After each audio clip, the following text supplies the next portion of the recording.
We are going live.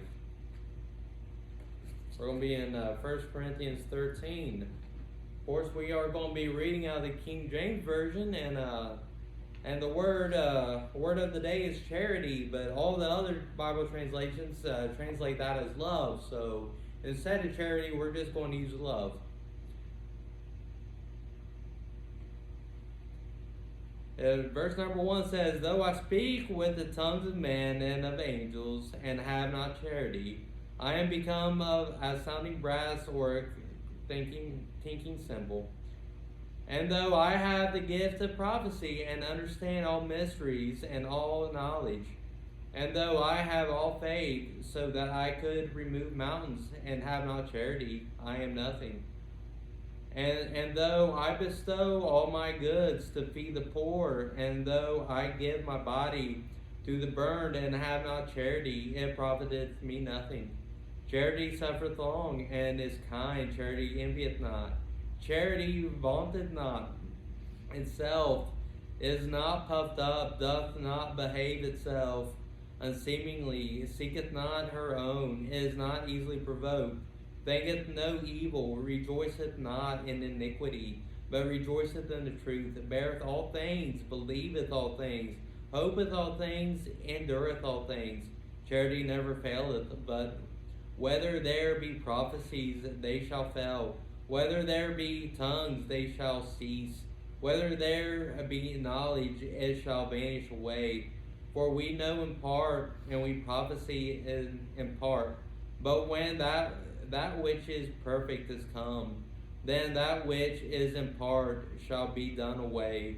When I was a child, I spake as a child, I understood as a child, I thought as a child, but when I became a man, I put away childish things. For now we see through the glass darkly, but then face to face. Now I know in part, but then shall I know, even as also I am known. And now abideth faith, hope, charity, these three, but the greatest of these is charity." May God add his blessing on the reading of the word.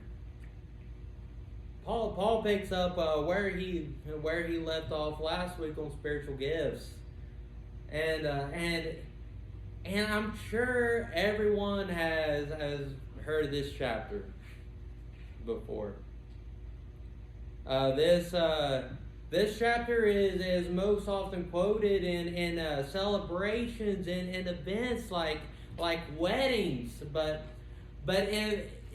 which there is nothing wrong with that. But if we only take this portion of this passage and just use use what it describes love as, then we miss the whole context of it. And if you read the whole chapter, you notice that Paul was actually scolding these Corinthian Christians. He was scolding the Corinthian church. This chapter is divided up into 3 sections. You have the introduction, which is chapters 1 through 3. You have what love is and what love is not in 4 through 8. And the lasting character of love, which is verses 9 through 12. You see that Paul picks up where he left off in chapter 12. Where he describes some of the spiritual gifts. He names tongues. He names prophecy. You have the speaking in tongues and interpretation in tongues back in the Corinthian church was pretty much the 2 highest gifts that someone could have. So if for example if you could have the spiritual gift speaking in tongues, you were viewed as up here, and then you viewed everyone else down here. So people who had this spiritual gift were kind of arrogant about it. They looked down on the other Christians. So Paul mentions that because they viewed prophecy, they viewed speaking in tongues as the 2 most essential spiritual gifts. And Paul admits that he does have these spiritual gifts. You might think to yourself, Paul sounds like he's kind of bragging on himself. But Paul is actually using himself as an example. Paul is pointing out that even that he has these spiritual gifts, but if he does not have love in his heart, those spiritual gifts are worthless.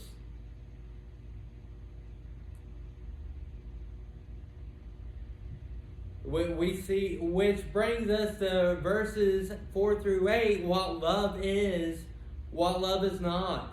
Notice Paul lists seven negative aspects of love, and then he mentions 6 positive aspects.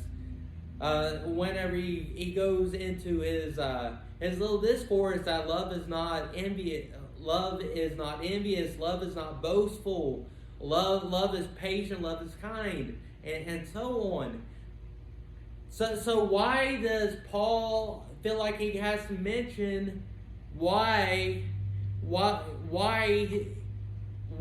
is not? Why he has to give these 7 different aspects? It is because the Corinthian church was acting this way. They were boastful. They were envious.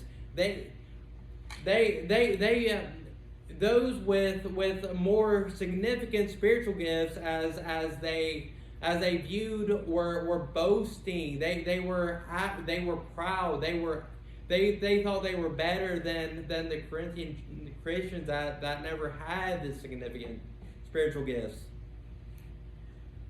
But I read an article once that stated that waitresses and waiters complained that Sundays was the worst day of the week to work.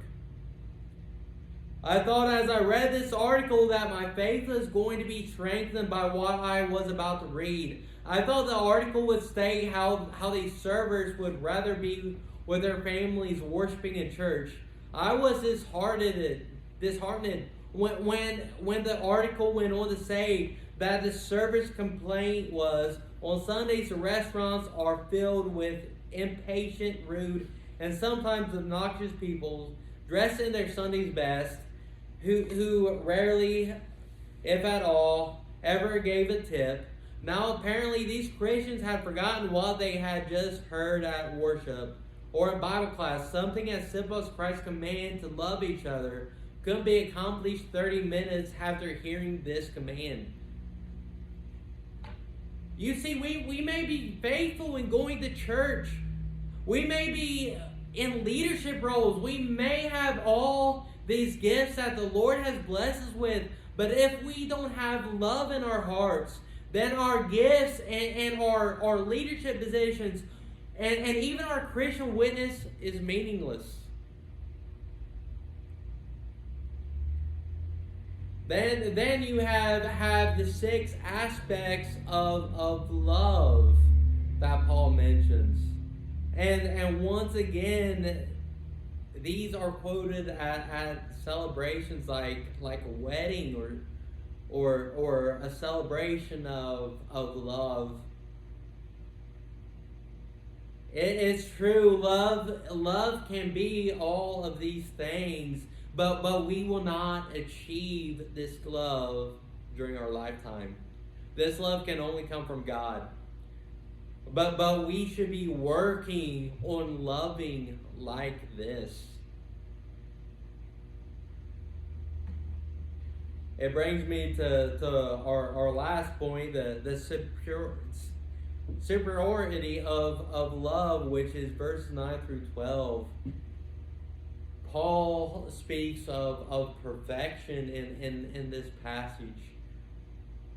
We only know, Paul points out that we only know partially about God in this lifetime. But when we get to heaven, we will fully know God.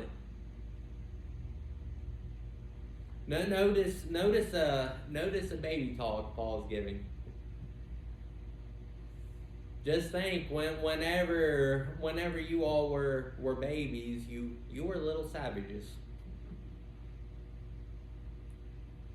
You were self-centered. You wanted all of the attention. If you never got your way, you were filled with murderous rage. But as you grew up, you reached maturity. You left behind those childish emotions and those childish ways. Paul is using an illustration here about reaching Christian maturity. He's saying that since he reached spiritual maturity, he has learned to love God as he has loved. Keep in mind that Paul is only using an illustration here. He has not reached full spiritual maturity yet. Have we moved on from our childish ways? Have we moved on from our self-centeredness and started working towards spiritual maturities? Or are we still babies? Are we working towards loving others with the same love that God has bestowed upon us? Or are we like how Paul describes the Corinthian church? And are we self-centered? May God continue to bless His word. Amen.